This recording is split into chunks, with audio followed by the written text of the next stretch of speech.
انا نفسي اعرف انتوا يعني بتضحكي من اولها. نفسي اعرف ده بيروح فين؟ بيروح فين بجد؟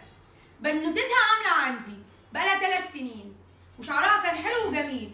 ايه بقى؟ هي راحت عملت ايه؟ كافيار او بروتين.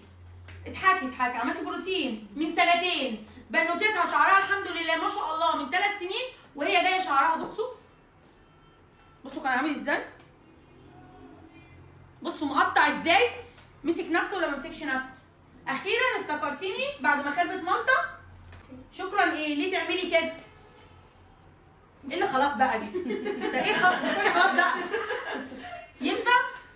لا وايه وصبغه كمان. يعني بصوا طب انا عايزه اقول لك على حاجه، انت حاسه ان الشعريه تقلت ولا ما تقلش دلوقتي؟ بجد؟ يعني مستنيه لغايه كام سنه عشان تقتنعي وتيجي؟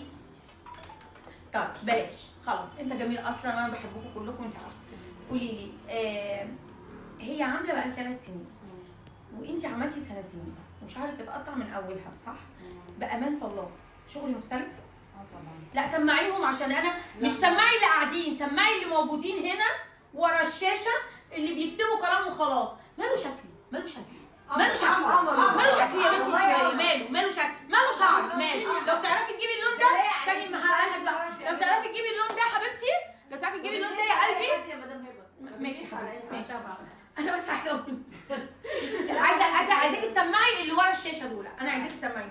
انت جربتي غيري ورجعتي لي او جيتي لي دلوقتي، بجد في فرق ولا لا؟ بامانه الله بما يرضي الله واحنا في ايام مفترضه. لا والله في فرق وشعري فعلا باين عليه فرق.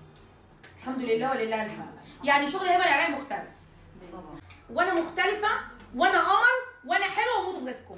ما لقوش في الورق